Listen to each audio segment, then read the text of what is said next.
साथियों, स्वागत आपका अभिनंदन। जबरदस्त न्यूज़ लेकर आया हूं। आप लोगों के काफ़ी सारे सवाल थे, सर वन दरोगा का सिलेबस तो बता दीजिए, एज क्या रहने वाली है और कब फॉर्म आएंगे, कितने पद हैं। और केवल वन दरोगा ही नहीं, चाहे उत्तराखंड सब इंस्पेक्टर हो, पुलिस कांस्टेबल हो, आपका फॉरेस्ट गार्ड हो, यहाँ पर तमाम जानकारी दी गई है। और एक और बड़ी महत्वपूर्ण जानकारी, आप कहेंगे कि सर ये पद तो आप दिखा रहे हैं, पहले भी दिखाए थे, अध्याचन गया है या नहीं गया है, इसके लिए भी हम आपको प्रूफ दिखा रहे हैं। सबसे पहले तो देखिए, विषय है सूचना का अधिकार अधिनियम 2005 के अंतर्गत दी गई जानकारी। कार्यालय लोक सूचना अधिकारी, कार्यालय प्रमुख वन संरक्षक, उत्तराखंड देहरादून, पत्रांक संख्या 4 दिसंबर 2025 को ये जानकारी आई है। वन विभाग की स्थिति दिनांक 1 जुलाई 2025 के अनुसार, 1 जुलाई 2025 के अनुसार, जुलाई के बाद अगस्त, सितंबर, अक्टूबर और नवंबर और दिसंबर, यानी कि हम 5 महीने जो उस टाइम की ये जानकारी नहीं मिली। लेकिन देखिए, वन आरक्षी के स्वीकृत पद हैं दोस्तों कितने, 3650 पद हैं पूरे उत्तराखंड में, जिसमें कार्यरत हैं 3000। तो बचे कितने पद हैं यहाँ पर, 650 पद बचे हैं। दूसरा दोस्तों, वन दरोगा के हैं स्वीकृत पद पूरे उत्तराखंड में 1729 वन दरोगा हैं हमारे पूरे उत्तराखंड में, अलग अलग 13 जिलों में कार्यरत। इस टाइम पर जो वैकेंसीज हैं 1400 यहाँ पर हैं और खाली हैं 329 पद।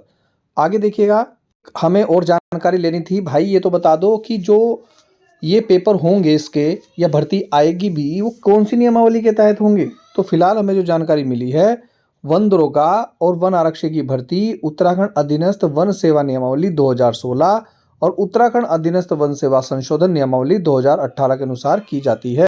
और यहाँ पर 21/11/2025 यानी कि 21 नवंबर 2025 को एक और जानकारी मिली है, वह पुलिस उपाधीक्षक मुख्यालय, पुलिस मुख्यालय उत्तराखंड देहरादून। ये जानकारी है दोस्तों कि उत्तराखंड में उपनिरीक्षक नागरिक पुलिस के 140 पद खाली हैं, जिसमें से सीधी भर्ती के 140 पद हैं और पदोन्नति के 70 हैं। वर्तमान में ये पद हैं।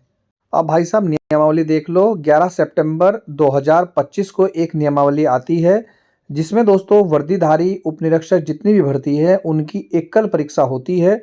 उनके लिए एकल नियमावली यानी कि समस्त सभी की नियमावली एक बनाई जाती है। और उस नियमावली में दोस्तों क्या महत्वपूर्ण है जो आपको बिल्कुल ध्यान रखना है, सबसे पहले तो बता दूं, जितने भी ये उपनिरीक्षक वाली भर्ती है इनका पेपर कंडक्ट कराएगा उत्तराखंड अधीनस्थ सेवा चयन आयोग, यानी कि लोक सेवा आयोग नहीं कराएगा। सबसे पहली बात समझ लीजिएगा, इसमें एज जो रखी गई है 21 वर्ष और 35 वर्ष से अधिक नहीं होनी चाहिए, यानी कि आप जो पहले वन दरोगा की एज 28 साल थी वो बढ़कर हो गई है दोस्तों, ध्यान से सुनिएगा, 21 साल से 35 साल के बीच अगर है तो आप तैयारी में जुट जाएं। अब आता है भैया सिलेबस क्या है और इसमें दोस्तों क्या परीक्षा है और क्या मापदंड होगी। देखिए दोस्तों, पहले जो परीक्षा होती थी वो 9-10 के सिलेबस के अकॉर्डिंग होती थी। और जिस भाई को भी नोट्स लेने हैं, एक बार जो नोट्स जरूर परचेज कीजिएगा, क्लास ऑनलाइन चल रही है, एक बार क्लास भी दोस्तों जरूर देखिएगा। यहाँ पर देखिए, शारीरिक और मानक शारीरिक दक्षता परीक्षा हेतु सफल अभ्यर्थियों के लिए 200 नंबर की एक लिखित परीक्षा होगी जो 3 घंटे की होगी। प्रवीणता सूची लिखित परीक्षा प्राप्त अंक आधार पर होगी, ऋणात्मक अंक होंगे। इसमें 5 सब्जेक्ट आपके होने वाले हैं इस बार, सामान्य हिंदी 1 सब्जेक्ट, सामान्य ज्ञान 2 सब्जेक्ट, सामान्य अध्ययन 3, उत्तराखंड राज्य संबंधी 4 और सामान्य बुद्धिमत्ता परीक्षण और संख्यात्मक अभिज्ञान, यानी कि 5 प्रश्न पत्र होंगे जो 40-40 नंबर के हो सकते हैं। 40 × 5 यानी कि लगभग 200 नंबर का एक पेपर होगा। वहीं वर्दीधारी उप निरीक्षक के किसी ऐसे पद पर जिसमें तकनीकी अर्हता मांगी गई है, टेक्निकल चीज मांगी गई है, कॉमर्स है, फार्मेसी है, विज्ञान है, तो वहां पर भी 200 नंबर का एक पेपर होगा, लेकिन पेपर जो होगा संबंधित उसका होगा। अब क्या है कि जिसको जो फॉर्म भरना भरिए, लेकिन नियम सभी के लिए एक होंगे। अब आप कहेंगे सर नियम क्या एक होंगे, तो ये समझ लीजिए, यहाँ पर एक सैलरी पैकेज भी दिया गया है। जो उपनिरीक्षक गृह विज्ञान वाले हैं, लेवल 7 की नौकरी है, 4800-4600 ग्रेड पे की नौकरी है। प्लाटून कमांडर होमगार्ड विभाग लेवल 5, वन दरोगा वन विभाग।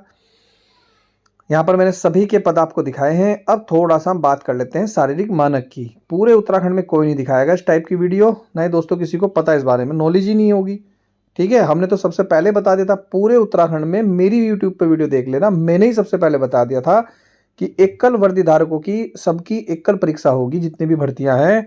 और ये आज मैं चैलेंज के साथ कह रहा हूँ, किसी को पता नहीं है। और अध्याचन भी सुन लो, अध्याचन यूके SSC के पास जा चुका है। अब देखिए टाइगर प्रोटेक्शन फोर्स के 81 पद चले गए हैं और बहुत जो मुझे पुख्ता सबूत है 35 पद आपके फॉरेस्ट गार्ड के भी चले गए हैं, बहुत कम है पर 35 पद चले गए हैं। लेकिन अभी 5 महीने मैंने बताया ना, ये जो डाटा है हमारे पास जुलाई का है, जो जुलाई के बाद से रहेगा अब तक बात करें तो 5 से प्लस महीने हो गए हैं, तो हो सकता है और भी पद आयोग के पास चले गए होंगे। इसके लिए भी हम जानकारी जुटा रहे हैं, तो स्क्रीनशॉट रखिए सभी। यहाँ पर देखिए किस तरीके से आपको देखना है। सपोज करो वन दरोगा वाला आ जाए, सामान्य SC OBC 167.7। एक तो मुझे ये नियमावली में थोड़ा सा ये जो मानक हैं, शारीरिक मानक हैं, इसमें संशोधन आवश्यक है। अब ये तो है नहीं कि मुझे अच्छे नहीं लग रहे तो मेरे लिए संशोधन हो जाएंगे, समझ रहे हो ना भाई। मैं कोई ये तो हूँ नहीं कि अब भाई आपको पसंद नहीं है तो मैं ठीक है सरकार चेंज कर लेगी, मेरे अकेले के या आपके अकेले के तो नहीं होगा। तो सभी मिलकर बताइए आपको क्या परिवर्तन इसमें चाहिए, क्या परिवर्तन इसमें होना चाहिए और क्यों होना चाहिए। इसका भी एक वजनदार जिसे बोलते हैं बात अपनी रखिएगा। और शारीरिक दक्षता परीक्षा मापदंड भी देख लीजिएगा कि शारीरिक दक्षता ये जरूरी है, इसमें भी क्या क्या संशोधन होना चाहिए। कहीं मुझे लंबाई ज़्यादा लग रही है और कहीं तो आप कहेंगे कि जैसे वन दरोगा का भाई अगर फिजिकल देखें तो कितना टफ है, और वहीं अगर सैलरी की बात करें तो सैलरी में बहुत भिन्नता है। देखिए मैं जेन्युइन बता रहा हूँ, एज ए टीचर बता रहा हूँ। वैसे तो वन दरोगा का आप पेपर 200 नंबर का कर रहे हैं, फिजिकल मापदंड आपने सब इंस्पेक्टर का कर दिया है। अगर मैं वन दरोगा की बात करूं तो वन दरोगा का भैया ग्रेड पे है 29,200 लेवल 5 की नौकरी। और वहीं मैं 2 स्टार उपनिरीक्षक की बात करूं तो वहाँ है 7 लेवल 7 की नौकरी। दोनों का पेपर सेम हो रहा है, दोनों की क्वालिफिकेशन सेम हो रही है, ग्रेजुएट दोनों का क्या हो रहा है भैया, दोनों का पेपर सेम, दोनों की योग्यता सेम, दोनों का यहाँ पर शारीरिक दक्षता सेम। तो फिर वेतन मैट्रिक्स, वेतन लेवल में इतना मतभेद क्यों है? कमेंट करके आप जरूर बताइए। इस मुद्दे पर हम अपनी बात जरूर रखेंगे और इसमें जो मूलभूत परिवर्तन होंगे, हो सकते हैं, वो भी रखेंगे, लेकिन अपने विचार जरूर साझा कीजिएगा। ये थी महत्वपूर्ण वीडियो। मिलता हूँ नेक्स्ट वीडियो में। वीडियो देखने दोस्तों धन्यवाद। जय हिंद, जय उत्तराखंड।